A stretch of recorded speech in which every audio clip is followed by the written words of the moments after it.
Hello students, welcome to RNM academy channel. Students, ત્રિકોણમિતિના ચેપ્ટરમાં ઘણીવાર પરીક્ષામાં એવા પણ પ્રશ્નો પૂછાય કે ત્રિકોણમિતિએ વિધેય આપેલું હોય અને એનું મૂલ્ય શોધો, એની કિંમત શોધવાની હોય. હવે કિંમત કઈ રીતે શોધવી? તો આપણે જે ત્રિકોણમિતિના સૂત્રો શીખ્યા છીએ એ જ સૂત્રોને હું થોડોક ટોપિક આગળ ચલાવું છું અને આજે જ ચર્ચા કરવી છે તે એકમ વર્તુળના સંદર્ભમાં ચર્ચા કરવી છે. હવે જ્યારે પણ એકમ વર્તુળની વાત નીકળે તો એકમ વર્તુળ હું અહીંયા દોરીને બતાવું અને સમજાવું કે આ આપણું એકમ વર્તુળ છે. એકમ વર્તુળ જે છે એનો 360 ડિગ્રી ખૂણો હોય. હવે એને આપણે 4 ચરણમાં વહેંચી દઈએ તો અહીંયા જે મૂલ્ય છે તો 0 છે એંગલની દ્રષ્ટિએ. અહીંયા મૂલ્ય છે એને શું કહેવાય? π/2 છે. પછી આગળ વધીએ તો અહીંયા આવે પાય.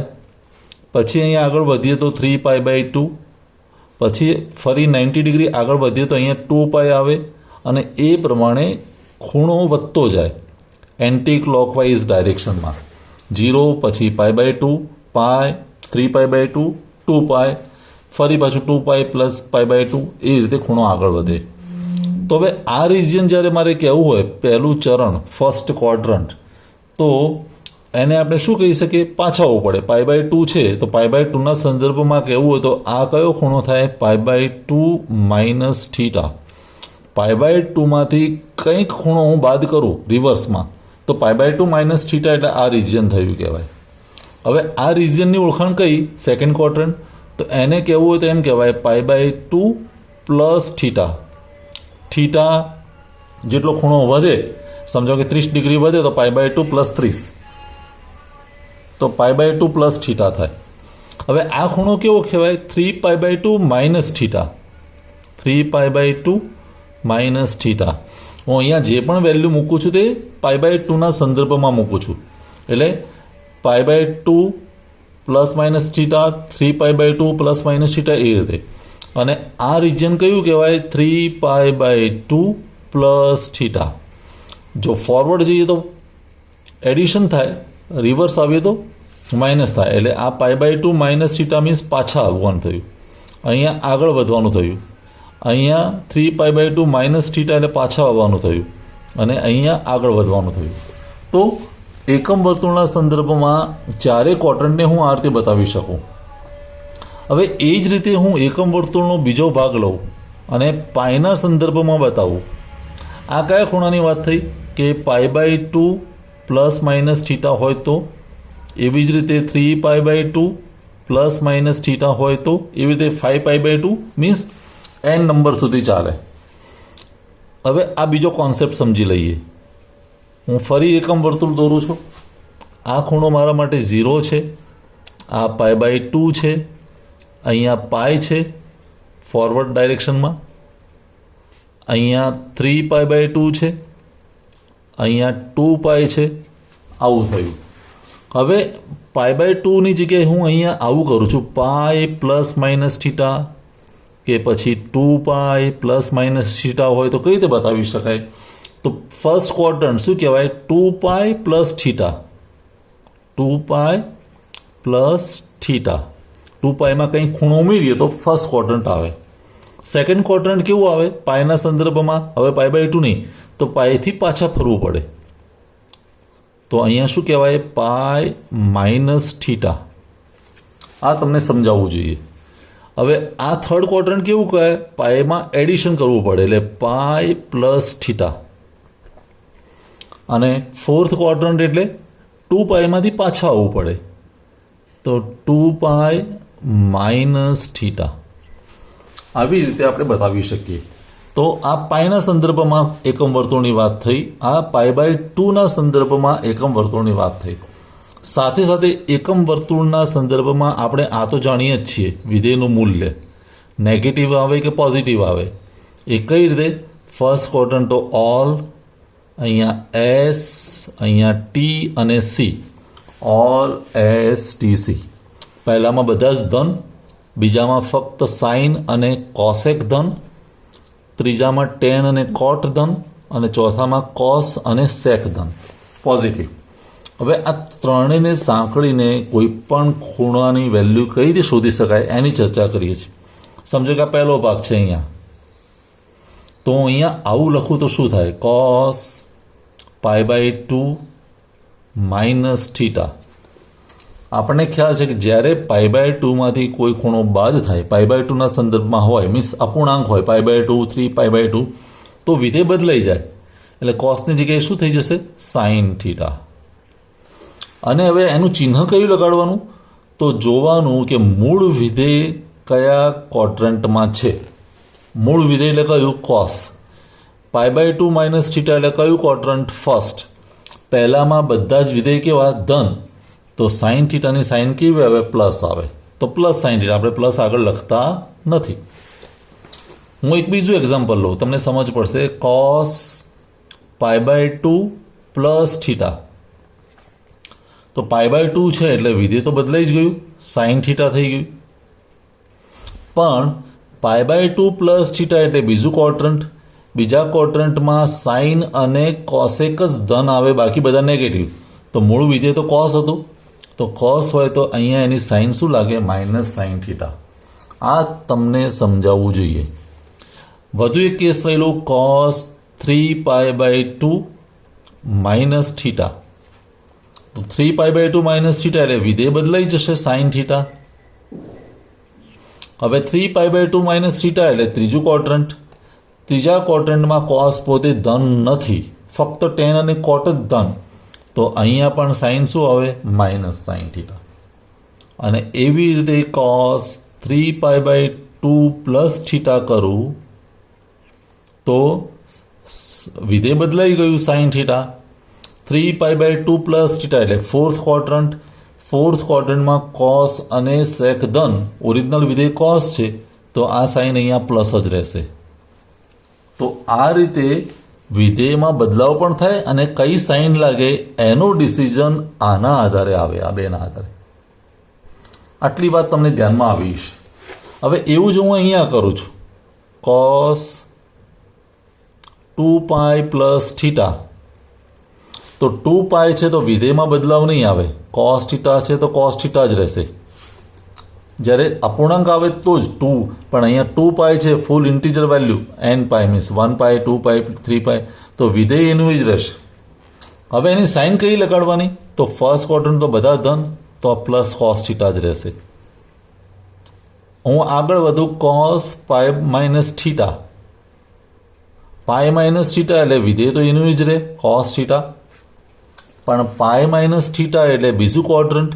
બીજા ક્વોડ્રન્ટમાં કોસ પોતે પોઝિટિવ નથી, સાઇન અને કોસેક જ પોઝિટિવ છે, તો અહીંયા નેગેટિવ વેલ્યુ આવે, માઇનસ કોસ થીટા. ફરી આગળ કોસ π પ્લસ થીટા. તો કોસ π પ્લસ થીટા એટલે તો કોસ થીટા થશે પહેલાં તો, પણ એની સાઇન કઈ લાગે? π પ્લસ થીટા એટલે ત્રીજું ક્વોડ્રન્ટ.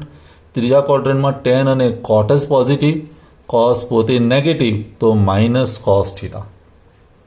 અને ચોથું કોસ 2π માઇનસ થીટા. તો ફંક્શન તો કોસ થીટા જ રહેશે. 2π માઇનસ થીટા એટલે ચોથું ક્વોડ્રન્ટ. ચોથા ક્વોડ્રન્ટમાં કોસ અને સેક પોઝિટિવ, તો કોસ ઓરિજિનલ વિધેય કોસ છે, તો કોસ થીટા પોઝિટિવ. તો આ રીતે કોઈ પણ વિધેયનું એના ખૂણાના આધારે વેલ્યુ શોધી શકાય. અને એના માટે મેં શરૂઆતમાં તમને બંને એકમ વર્તુળ બતાવ્યા અને ઓલ STCની ચર્ચા કરી. આ બધું કરવાનું કારણ એક જ છે કે પરીક્ષામાં, GTની એક્ઝામમાં આવી વેલ્યુ પૂછવાના પ્રશ્નો હોય જ છે. અને આના આધારે કોઈ આ રૂલ કોઈ પણ વિધેયને લાગુ પડી શકે. કોસ, સાઇન, ટેન, કોટ, સેક, કોસેક કોઈને પણ લાગુ પડી શકે. ઉદાહરણ તરીકે હું કોઈક વેલ્યુ હજુ પણ તમારે પ્રેક્ટિસ માટે લઈ લઉં કે સેક 3π/2 પ્લસ થીટા. સેક 3π/2 પ્લસ થીટા, તો સેકની જગ્યાએ વિધેય થઈ જશે કોસેક થીટા. પણ 3π/2 પ્લસ થીટા એટલે કયું ક્વોડ્રન્ટ? ચોથું. ચોથા ક્વોડ્રન્ટમાં કોસ અને સેક પોઝિટિવ, તો આની વેલ્યુ ઓરિજિનલ વિધેય તો સેક છે, તો અહીંયા વેલ્યુ કેવી આવે? Positive, plus cosec theta. આપણે પ્લસ આગળ લખતા નથી. જો આ કોન્સેપ્ટ સ્ટુડન્ટ્સ ક્લિયર થયો હોય તમને, તો એને આધારે જીટીમાં પૂછાયેલા બહુ શોર્ટ ક્વેશ્ચન જે 3-4 છે એ મારે લઈને તમને સમજાવવા છે. તો ચાલો પ્રશ્નની શરૂઆત કરીએ. સ્ટુડન્ટ, પ્રશ્ન નંબર પહેલો છે. પ્રશ્ન નંબર 1 જે લઈ રહ્યો છું ડિસેમ્બર 2013માં પૂછાયેલો છે. ડિસેમ્બર 2013ની એક્ઝામનો છે ક્વેશ્ચન, અને એમાં એવું કહ્યું છે કે વેલ્યુ શોધો. સાઇન 120 ડિગ્રી છે એનું મૂલ્ય શોધો. એનું મૂલ્ય શોધો. હવે શોધી શકાય. સાઇન 120 તો હું કઈ રીતે લખી શકું? Is equal to sine 180 degree minus 60 degree. 120ને મારે કોઈ પણ સ્વરૂપમાં બદલવું પડે, એટલે 180માંથી 60 બાદ કરું તો થાય. હવે સાઇન 180 એટલે તો પાઈ કહેવાય. Pi minus 60. તમે અહીંયા સાઈડમાં ક્યાંક એકમ વર્તુળની વિચારણા કરી શકો તો આ 0, આ 90 ડિગ્રી, આ 180 ડિગ્રી, આ 270 અને આ 360. હવે 180 માઇનસ 60, 180માંથી માઇનસ તો સેકન્ડ ક્વોડ્રન્ટ થયું, તો વિધેય તો સાઇન 60 જ રહેશે અને પોઝિટિવ રહે. બીજું ક્વોડ્રન્ટ છે એટલે ઓલ એસ ટીસી, એટલે આ ઓલ બીજામાં એસ છે, એટલે સાઇન 60 અને સાઇન 60 એટલે એની વેલ્યુ છે √3/2. તો આનો જવાબ આવે √3/2. એવો જ હું બીજો પ્રશ્ન લઈ રહ્યો છું. બીજા પ્રશ્નોમાં વેલ્યુ આપેલી છે સાઇન 135 ડિગ્રી, અને આ પણ પરીક્ષાનો પ્રશ્ન છે જૂન 2016. તો ઇઝ ઇક્વલ ટુ શું થશે? Sine 180 minus 45. હવે સાઇન 180 માઇનસ 45 એટલે સાઇન 45, અને બીજું ક્વોડ્રન્ટ એટલે તો સાઇન પોઝિટિવ. તો સાઇન 45 એટલે 1/√2. 1/√2 આ એનો જવાબ થશે. એવો એક ત્રીજો પ્રશ્ન છે સાઇન 150 ડિગ્રી, અને એ એક્ઝામ છે ઓક્ટોબર 2020નો પ્રશ્ન. તો સાઇન 150 એને પણ આપણે બતાવી શકીએ sine 180 minus 30 is equal to sine 30, અને સાઇન 30 એટલે 1/2. આવું થઈ શકે. તો 1/2. એવો એક પ્રશ્ન લઈ લઈએ ચોથો, જે તમને સમજમાં આવે. કોસેક 17π/6 આની વેલ્યુ શોધવાની છે. તો જો હું શું કરીશ, કોસેક 17π - 6 મીન્સ 18π, હું 6ના મલ્ટીપલમાં લઈ લઉં, 18π/6 માઇનસ π/6 આવું લખી શકાય. અને એમ લખીએ તો કોસેક 18π/6 મીન્સ 3π માઇનસ π/6. હવે 3π છે એટલે કોસેક ફંક્શન તો એનું જ રહે, કોસેક π/6, અને 3π એટલે અહીંયા 0, અહીંયા પાય, 2π, 3π, અને 3π માઇનસ એટલે સેકન્ડ ક્વોડ્રન્ટ આવે. સેકન્ડ ક્વોડ્રન્ટમાં સાઇન અને કોસેક પોઝિટિવ, તો આ વેલ્યુ પોઝિટિવ જ રહે. હવે કોસેક π/6 એટલે સાઇન π/6ની જે વેલ્યુ થતી હોય એના વ્યસ્ત, એટલે 1/2 હોય તો આ આવે 2. તો આનો જવાબ શું આવે? Cosec 17π/6 is equal to 2. તો આ રીતે કોઈ પણ ત્રિકોણમિતિય વિધેયનું મૂલ્ય શોધી શકીએ આપણને એકમ વર્તુળનો કોન્સેપ્ટ ક્લિયર હોય તો. તો સ્ટુડન્ટ્સ, આજનો વિડીયો તમને સમજમાં આવ્યો હશે.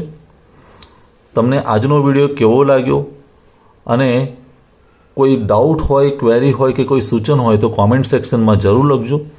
ફરી મળીશું નેક્સ્ટ वीडियो में। Thank you for watching. Thank you very much. अगर आपको ये वीडियो पसंद आया है और आप मेरे चैनल पर नए हैं तो प्लीज मेरे चैनल को लाइक कीजिए, शेयर कीजिए और सब्सक्राइब जरूर कीजिए। Thank you very much.